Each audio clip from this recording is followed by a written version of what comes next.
Brian? We're going to go ahead and start then. Very good. Okay, good afternoon, everyone. I'm Ed Lewis, Deputy Director of Greater Spokane Emergency Management, and we've come together today for our 1:30 news briefing. Work continued around the clock over the weekend to get people's homes back up in terms of the power. Utility and street crews made good progress, and you'll be updated on their progress more specifically throughout this process here today during the conference. We've been fortunate to have good weather. It's been fairly favorable for the crews out there, and that's been good for all of us. Unfortunately, we are now expecting that weather to change over the next 24 hours or so. The forecast is for lower levels in terms of elevation, snowfall potentially, and winds with gusts up to 35 miles an hour out of the northeast. Utility crews will continue to work through this weather event as conditions allow. We want to remind the public that the combination of freezing temperatures, moisture, and wind out of the northeast presents a challenge. Northeast winds in particular present a challenge because the majority of our winds come out of the southwest.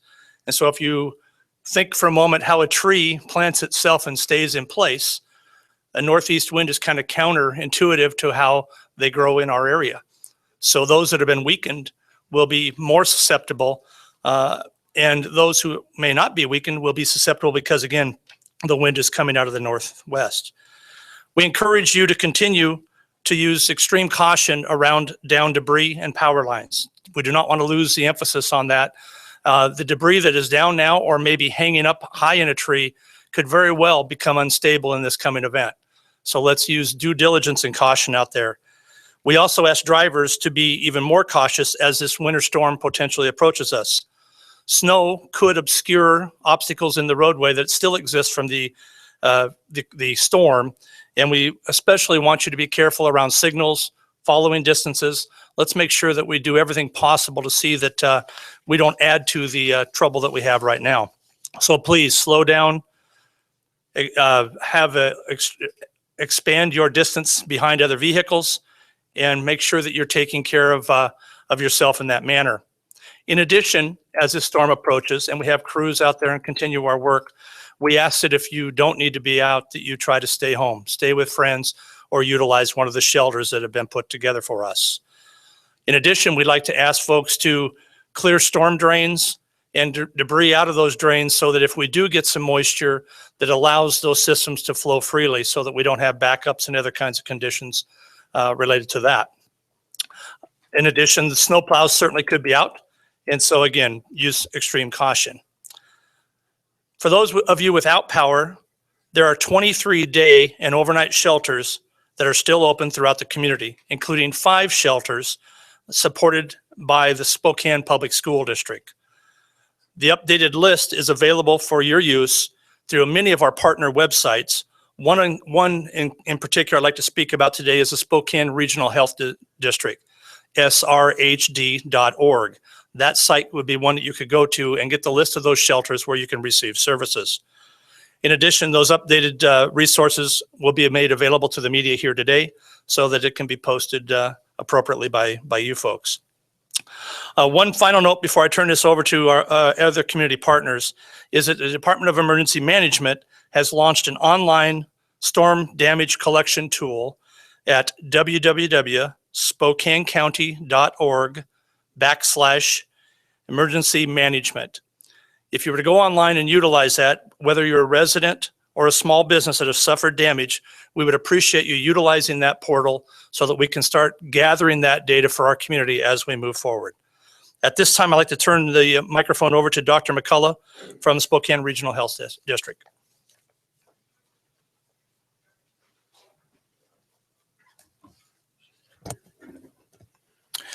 Again, my name is Joel McCullough, and I'm the health officer for the Spokane Regional Health District. No one who experiences a disaster remains untouched by it. As a community, we've been feeling some degree of anxiety and hopelessness that's been associated with this event. Maybe you've been touched by a feeling of hope also. from the various acts of kindness and patience that have been shown between neighbors. And also, we've seen people taking care of linemen, first responders, supporting vulnerable people as well. I'm one of the many people who have been without power for the last week, and I've been moved by my neighbors and my friends by taking me in and giving me a warm meal. And I've seen that throughout our community. I want you to know that the stress many of you are experiencing is a normal thing, and that's very normal. So you shouldn't feel alone by that. And it's okay to feel. It's okay to talk about your feelings with others. We want you to know that you are part of the community, and the community is here to take care of you. Please check on yourself, check on your family, check your neighbors, and check on your co-workers. For those, especially those without power, I urge you to reach out to those still in the midst of this disaster and simply ask them, how are you doing and how I can assist, how can I assist you. Invite them into your homes, help them access services and resources that we have in our community. There are many resources that we have available to help individuals to connect to these resources. They include by calling 911 or looking at the Health District website, as was mentioned earlier. I'm sorry, 211. Services are available include access to shelters or warming centers, access to food, securing transportation, helping pets, and replenishing firewood, and so much more. Our community is really proving that it is #InlandStrong, and we're coming together to help one another. We're also in need of volunteers to go door to door to check on homebound residents. Please visit volunteerspokane.org or call 211 to get more information. I'd like to reiterate public health messages around heating homes without electricity. We had another incident this morning when a family put a generator inside of their home and they began to suffer some ill effects from carbon monoxide poisoning. Please do not put generators or unsafe heating sources inside the home, like charcoal grills or any other heating source that may produce toxic fumes. And also, please remember to dress in multiple layers and wear a hat to keep you warm as possible under these conditions. And also, please avoid open flames in the house and use flashlights as a lighting source. The power will be coming back on. Talk to those around you, help each other, and your patience is very much appreciated. So I'd like to turn it over to Mayor David Condon.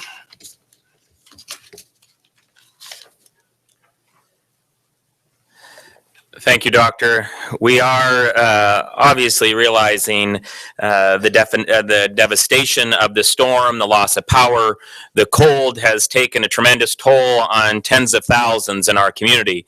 My family also is still without power. We know you're tired. We know you're frustrated. We very much, though, appreciate your resilience. You should know that everyone is committed to continuing the round-the-clock effort to help you get back into your homes and get power to you. City employees are working side by side with Avista to cut through the damage so that they can rebuild the power infrastructure. We know that thousands of us have spent the weekend clearing debris from your property as well. Through yesterday, the city has received 1,360 tons of debris that have passed through our Northside landfill and the waste energy facility. Volunteers, many of them city employees, are working their way through our neighborhoods for welfare checks to connect people to resources and answer any questions as possible. I do want to say thank you. I've been at many of those over the last 4 days as we prepare folks to canvass our neighborhoods, and to see those coming out to do that is awe-inspiring. And we will continue to do that today and tomorrow and for as long as it takes. For those of you that are able to volunteer, that effort will continue tomorrow. We once again will have shifts at 9 o'clock in the morning, meeting at City Hall to get trained and then sent out to critical neighborhoods. And then at 1 o'clock tomorrow at the West Central Community Center, that's at 1603 North Belt. Over the past 4 days, volunteers have covered dozens of city blocks and knocked on thousands of doors to check on people and make sure that they have the resources they need. The fire department has also visited homes that have been hit by trees to check on them and their structural integrity for those houses. We're still asking that friends and families and neighbors check on each other to make sure everyone is safe and their property is secure. If you would like to do that on your own, the same resource guides that we're giving our volunteers are available online, either at SpokaneCity.org or VolunteerSpokane.org. Both of them are available there if you'd like to download and do your own neighborhoods. Unfortunately, we're seeing some opportunities out there in our opportunists rather in our neighborhoods. Police officers have stepped up our patrols in the darkest neighborhoods and will continue to be out there throughout the duration. Spokane is a resilient community, and we will get through this together as we continue to be inland strong, and we work with our partners to continue to serve our citizens. Thank you to everyone for all that you are doing, especially as we go into this holiday week. Thank you for taking care of your family, your friends, and your neighbors. With that, I'll turn it over to our partners at the county, Commissioner Milkey. Good afternoon. For the record, my name is Todd Milkey. I am serving this year as the chair of the Board of County Commissioners. I just want to say thank you to all of our partners and thank you to all of our good citizens who are continuing to be resilient. Even though they are impacted by this storm, we have undertaken a tremendous coordination effort, again, not only with the other jurisdictions, but with utility companies and school districts, and the list goes on and on. We are making headway. That is the good thing. I think typically when we have these bad storm events, we assume that not only is the urban areas are hit, but we also assume that the rural areas are hit even harder. In this case, it's kind of a little bit the opposite.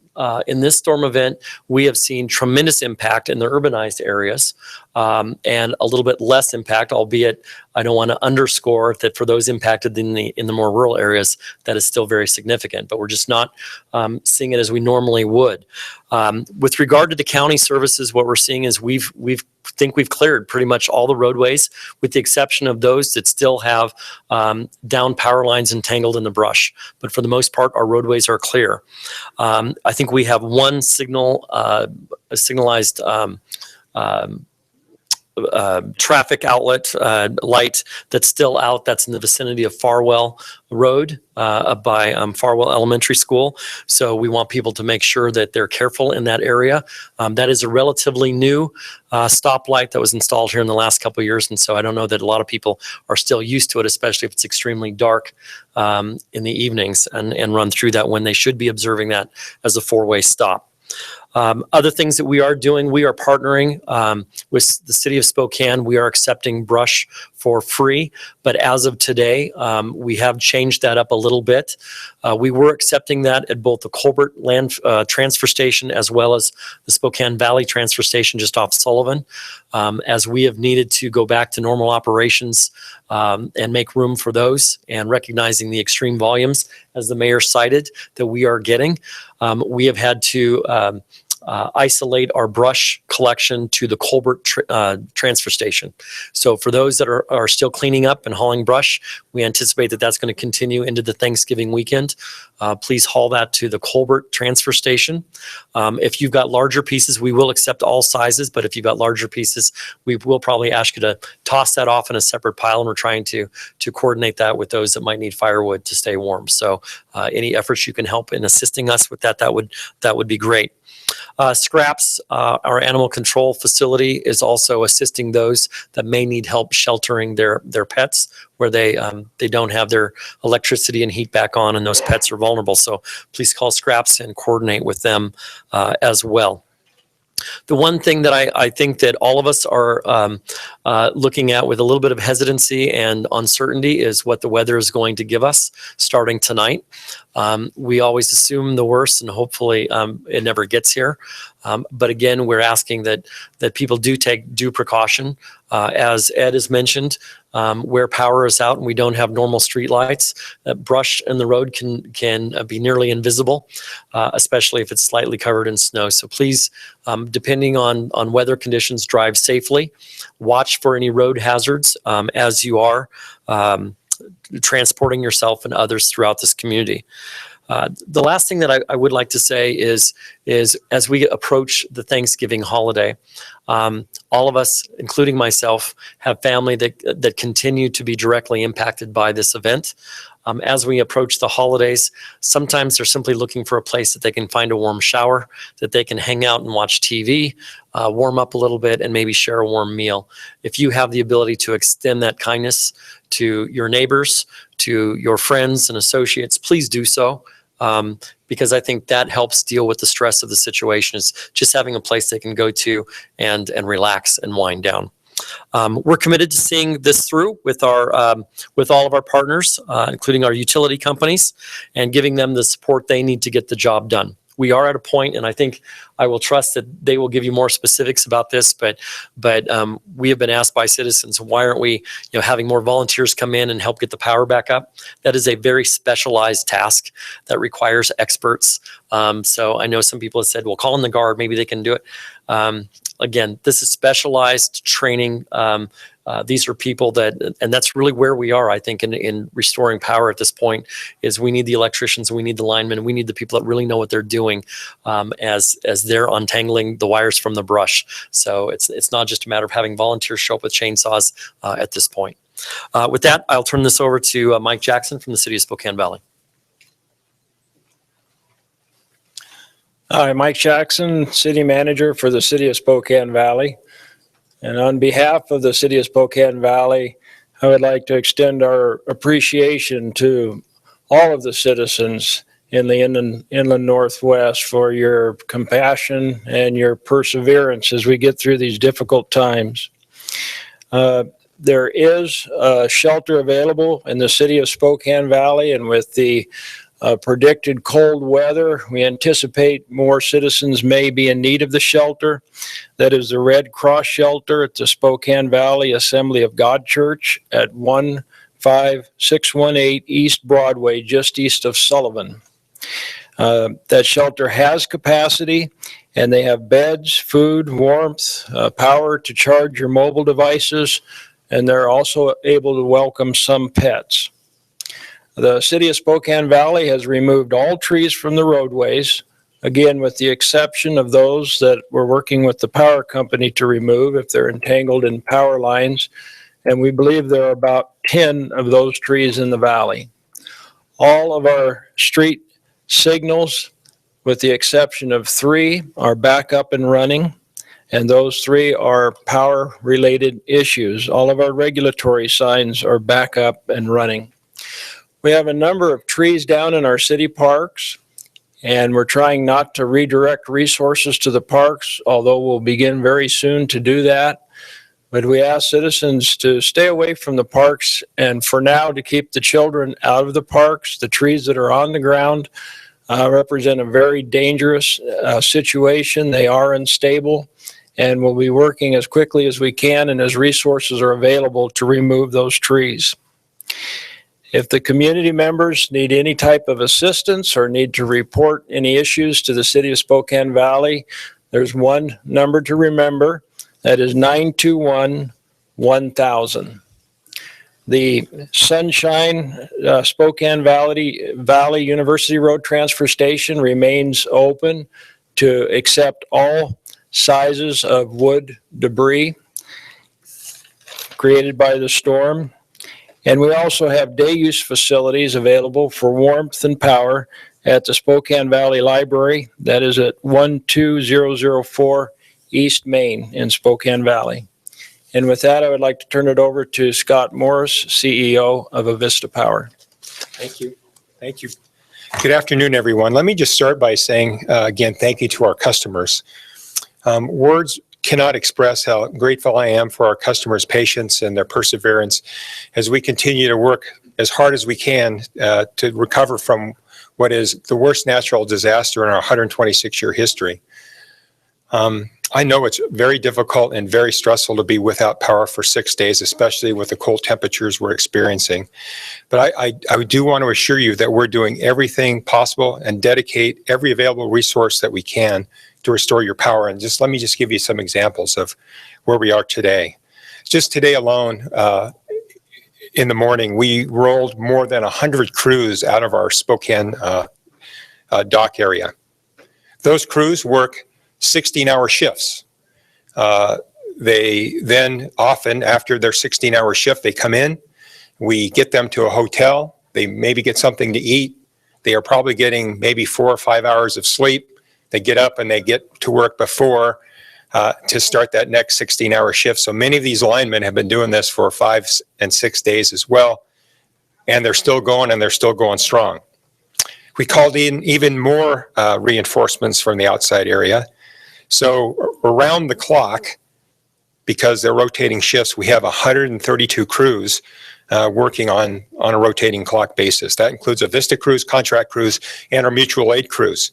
So the total workforce right now that we have in the field working to restore your power is approaching about 700 people. That, as a comparison, we've added about 50% to our workforce in less than 3 days. We've been able to do the logistics, and I know there's been some rumors out there that maybe we're running out of material. That's not true. We have yet to run out of one widget as we go out and replace and help restore power. Those crews are from 6 western states: California, Washington, Oregon, Nevada, Idaho, and Montana. And we also just got some crews down from our friends in British Columbia, Canada. So because of the magnitude of the destruction, and even with 5 times the normal crew count that we would have, it's still going to be late Wednesday before power can be restored to the vast majority of our customers. I do want to say this: if we've been to your neighborhood and most of your neighbors look like they have power and you don't, you please call us, because often there might be the service line that goes from the transformer to your home might be down, and we might not know that. So as we restore those trunk lines I've talked about and those laterals, because a lot of that work is being done in those back alleys, the line crews at night, they might not see those service lines. So again, please, if you do not have power, we've been in your neighborhoods, your next door neighbors got it, please call us, because don't assume that we know that. So at this hour, we have restored power to 148,000 customers. That's 82% of the 180,000. We still have 32,000 left to go. But I do want to commend again the crews in the field, because they've worked hard. They're in your backyards, they're in alleys, they're doing really labor-intensive work right now. It's really time-consuming to repair those lines. And I do want to take some time to thank all of our citizens here in Spokane. The stories that I'm hearing from the line crews as they come in, of your kindness, your patience, of how people are coming to them when they come to your neighborhood, thanking them, the Facebook posts, the Twitter feeds, it makes a difference. It's showing the spirit of Spokane. And not only am I proud of our community all the time, but when I hear those stories, it's even more amazing. You can be out of power for 6 days and welcome our crews the way you're welcoming them. And I want to say thank you for that. Let me just give you a couple of examples of what our crews are running into, and you've seen it if you're walking around. So one of our crews last night came in, and I talked to the foreman when he got in. He had spent his entire 16-hour shift working in an easement on the South Hill. In those 16 hours, he had to do extensive work to do damage, and that 16 hours got 8 customers back on service. That's how extensive the damage is, and that's how difficult it is. It was one of those feeder lines, trunk lines that are critical for our pumping and sewer stations and fire and school, fire departments and police stations. So it's incredibly important work, but that's just how hard it is. Another example is what we're really referring to, the 99203 zip code, is really the ground zero of the storm. We started with 3 crews in there early Thursday. We jumped it to 6 line crews Saturday and Sunday. We came back in last night. We assessed it. We only have 18 Spokane line crews. So in essence, we would have a third of our normal Vista resources working in that neighborhood. We realized 6 line crews just wasn't enough. It was going to take several days to finish out that. And, if you drive down, you look at Roosevelt School or Hutton School or in those neighborhoods, you know what I'm talking about.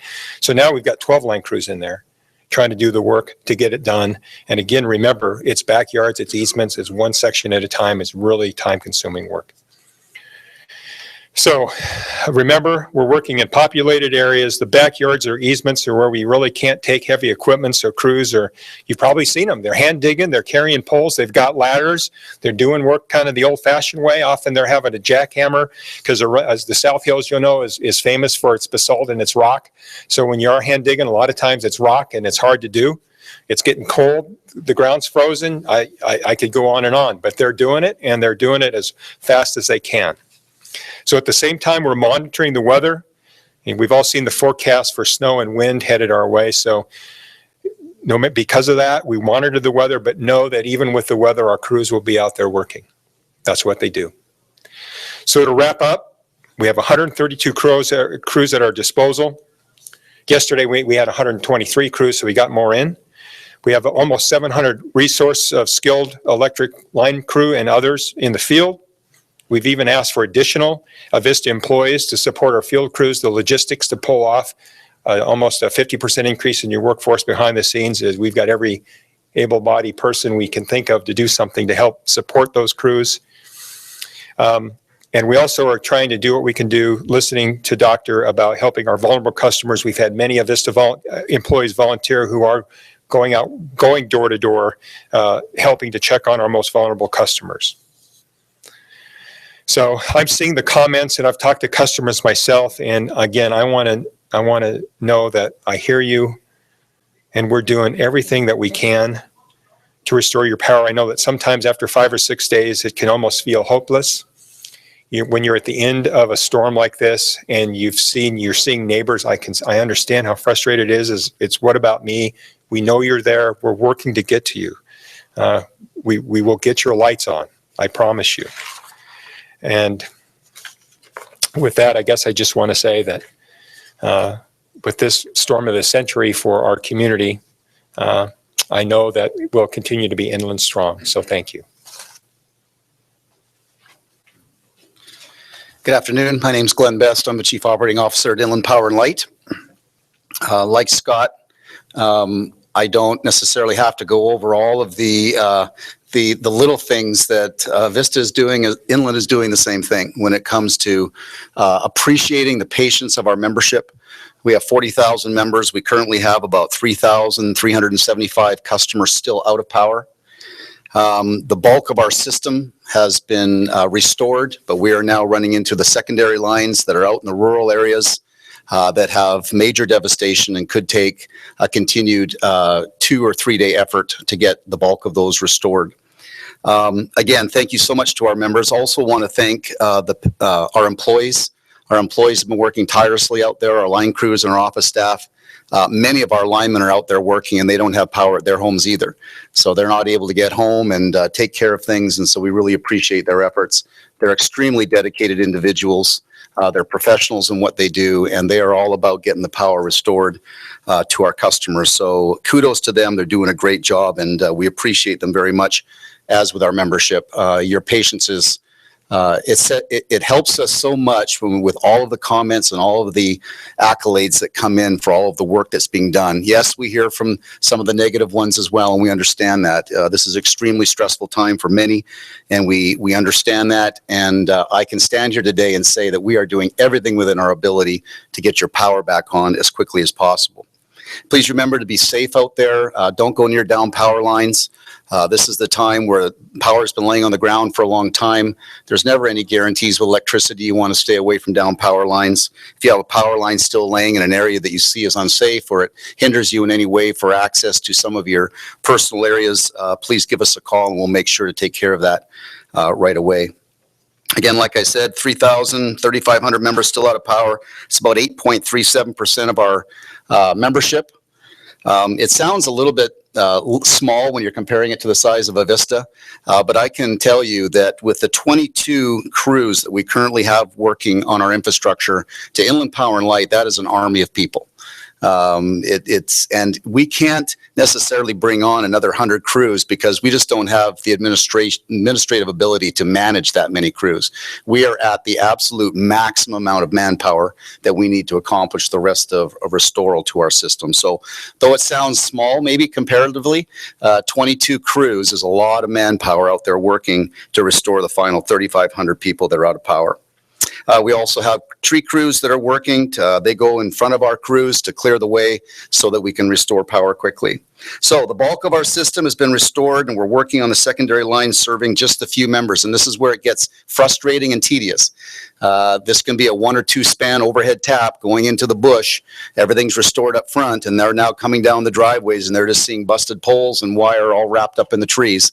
And some of those little 1 or 2 span taps serving maybe 1 or 2 residences could take an additional 8 to 15 hours to rebuild. So this is where it's just going to be painstakingly difficult to get them done, but we're committed to getting all our power restored, hopefully by the middle of this week. But we will have some stragglers out there probably through Friday and maybe even into the weekend. So we just want to be honest about that. We are doing everything we can to reach those folks.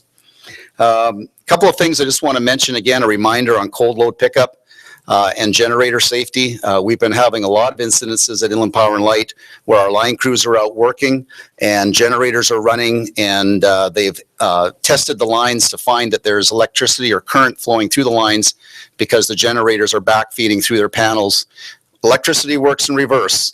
So if the generator breaker, if the breaker on your home is not thrown and you're running a generator without a transfer switch, that electricity will go back through the line, through the transformer, and energize the high voltage lines. So it's imperative that if you're running a generator, please remember, because that slows things down. Our crews have to go and find those people, turn off their breakers, and sometimes if you're not home, it takes a lot of extra labor to get that line back up when we have backfeeding current into that system. So please make sure to throw your main breaker on your house, as well as for cold load pickup so that we can get power restored as quick as possible. Lastly, I just want to say we've heard a lot about the weather coming up. I can guarantee you that all of Inland's crews and our contract crews, as well as our mutual aid crews, will be working through this next event. They're not going anywhere. They'll continue to get those power lines back up. In the event that you have another power outage, please don't assume that we know about that. With so many other outages already existing, please make sure to call the utility and report your outage. If you have new trees coming down on lines that have been previously repaired, but you still don't have power yet, please call the utility and let us know so we make sure we're aware of those. So that's it from Inland Power. Thank you. Thank you. That concludes this press conference. We can certainly answer any questions that you may have. Tomorrow at 11:30, is that correct, Brian? We'll have a press conference at 11:30 tomorrow. If there's none, thank you.